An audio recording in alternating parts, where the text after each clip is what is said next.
यहाँ उपस्थित बड़ी संख्या में आए हुए हमारे श्रमिक भाइयों एवं बहनों, सबसे पहले तो मैं इस कार्यक्रम में आप सभी का स्वागत करता हूं और आप सभी को श्रम दिवस की बहुत बहुत बधाई एवं शुभकामनाएं देता हूं।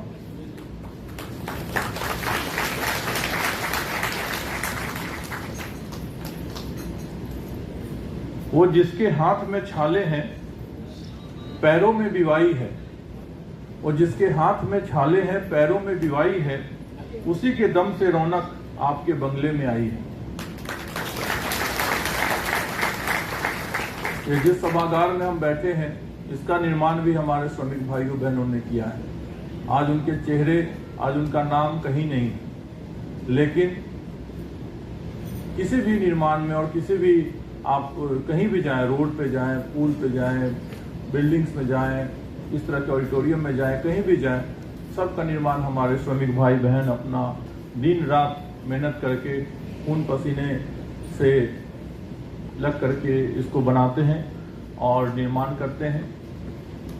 तो उन सबको उनके अथक परिश्रम के लिए, निस्वार्थ परिश्रम के लिए मैं बहुत बहुत आभार प्रकट करना चाहूंगा सभी श्रमिक भाइयों बहनों के लिए।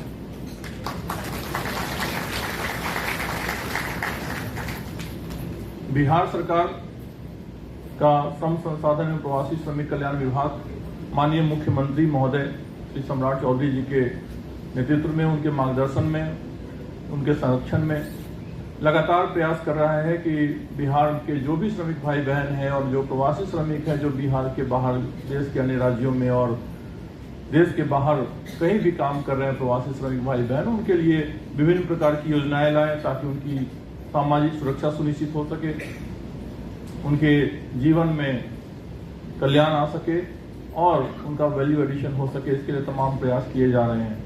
अभी गणेश झा जी ने भी बताया, मैं आप सबको बताना चाहूंगा, आप सबको पता भी होगा कि भारत सरकार ने विभिन्न श्रम संहिताएं लाई हैं। 29 लेबर कोड बहुत पहले से भी भारत सरकार के अंतर्गत, केंद्र सरकार के अंतर्गत थे।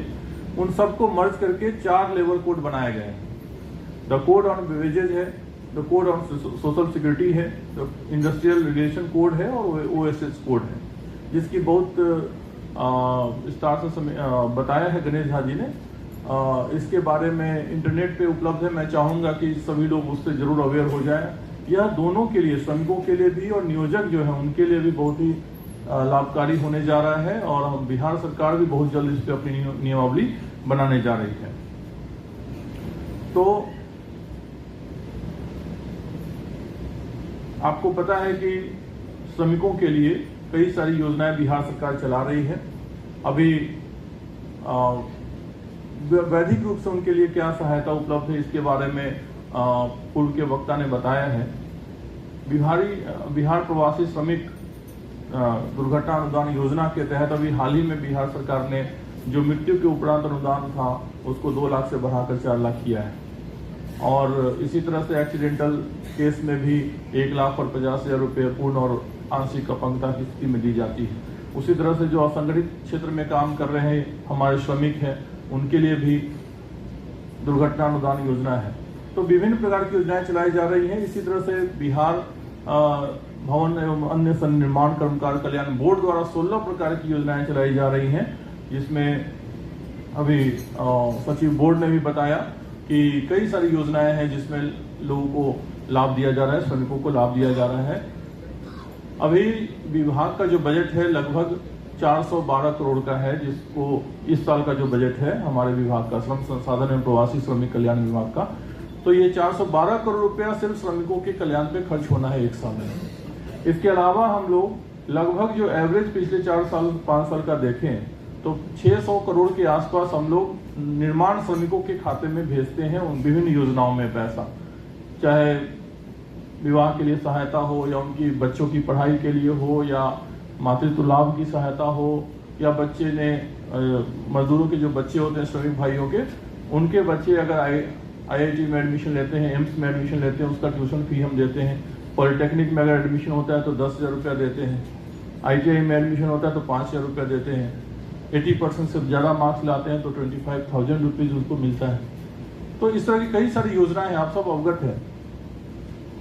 तो बिहार सरकार लगातार इस दिशा में काम कर रही है और आगे भी करती रहेगी, ये मैं आपको विश्वास दिलाता हूं। और यहाँ जो भी श्रम संसाधन विभाग के पदाधिकारी हैं उनके लिए एक बहुत बड़ी चुनौती भी है और बड़ा काम भी है कि आने वाले समय में हम लोग अपने श्रमिक भाइयों तक पहुंचे, उनकी स्थिति जाने। आपको बताते हुए खुशी है कि पिछले कुछ समय से जो हमारे बिहार में काम कर रहे हैं श्रमिक भाई बहन, उन फैक्ट्रीज में हमारे फैक्ट्री इंस्पेक्टर लगातार जाकर के उनसे संवाद स्थापित कर रहे हैं और ये पता करने का प्रयास कर रहे हैं कि उनको क्या वहाँ कोई असुविधा तो नहीं है या किसी चीज की कमी तो नहीं है, उनकी सेफ्टी को लेके या अन्य जो बेसिक मिनिमम फैसिलिटीज है क्या उनको मिल पा रही है या नहीं मिल पा रही है। तो इन चीजों को बहुत ही गंभीरता से और लगातार ही देखा जा रहा है। इसके अलावा प्रवासी श्रमिक सहायता केंद्र की भी स्थापना की गई है। उसमें जो भी बाहर से, देश के बाहर जा रहे हैं या बिहार के बाहर विभिन्न राज्यों में जा रहे हैं, उनकी सहायता के लिए भी हम केंद्र स्थापित कर रहे हैं। निर्माण श्रमिकों के लिए अभी हम लोगों ने एक स्थापित किया है सभी प्रमंडलीय जिले में।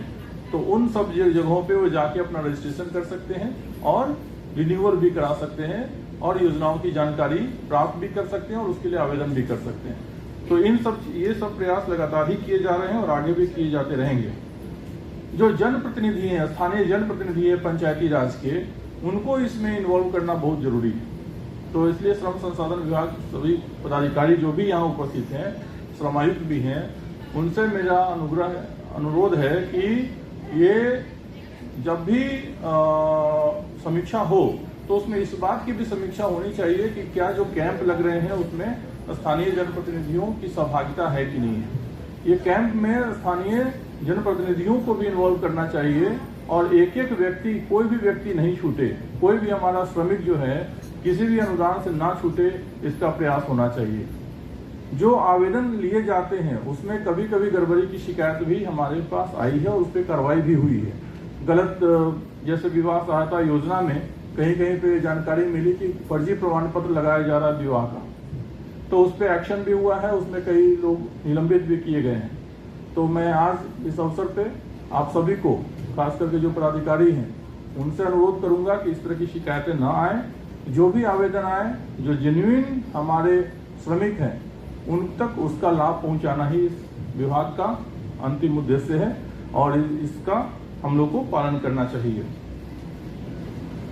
तो आज के इस अवसर पर सभी जिलों में भी कार्यक्रम आयोजित किए जा रहे हैं। सभी जिले में जो हमारे श्रम अधीक्षक हैं, श्रम प्रवर्तन पदाधिकारी हैं, वो विभिन्न जागरूकता अभियान चला रहे हैं। श्रम दिवस पे जो भी योजनाएं हैं सरकार की, उसको बताया जा रहा है, विभिन्न माध्यम से बताया जा रहा है। मीडिया के जो बंधु यहाँ उपस्थित हैं, उनसे भी मेरा अनुरोध होगा कि जो योजनाएं चल रही हैं श्रमिकों के कल्याण के लिए, उसको ज्यादा से ज्यादा प्रमुखता देकर के प्रकाशित किया जाए। विभिन्न संस्थाओं से आए हुए, चैम्बर ऑफ कॉमर्स और ट्रेड यूनियंस और तमाम संस्थाओं से लोग आए हैं, उनसे भी मेरा अनुरोध है कि ज्यादा से ज्यादा जागरूकता, क्योंकि कई बार क्या होता है कि गांव में जो मजदूर बैठा है उसको ये पता नहीं है कि सरकार उसके लिए क्या योजना लेके आई है। तो ये हम सबका कर्तव्य है कि उनको इस बात की जानकारी हो कि उनके लिए कौन कौन सी योजनाएं चल रही हैं, ताकि वो उसका लाभ उठा सकें। तो इन्हीं चंद शब्दों के साथ मैं आप सभी को पुनः बधाई देता हूं और शुभकामनाएं देता हूं, विशेष रूप से जो श्रमिक भाई बहन आए हैं यहाँ पे, और बिहार के तमाम वैसे श्रमिक और बिहार के बाहर रहने वाले तमाम प्रवासी श्रमिकों को मैं बधाई देता हूं। आज के दिन यह आपका दिन है और हम सब इसको बड़े गर्व के साथ इसको हर साल मनाते हैं। तो अपनी इन्हीं चंद शब्दों के साथ ये कहते हुए कि सो जाते हैं फुटपाथ पे अखबार बिछाकर, सो जाते हैं फुटपाथ पे अखबार बिछाकर, मजदूर कभी नींद की गोली नहीं खाते। धन्यवाद।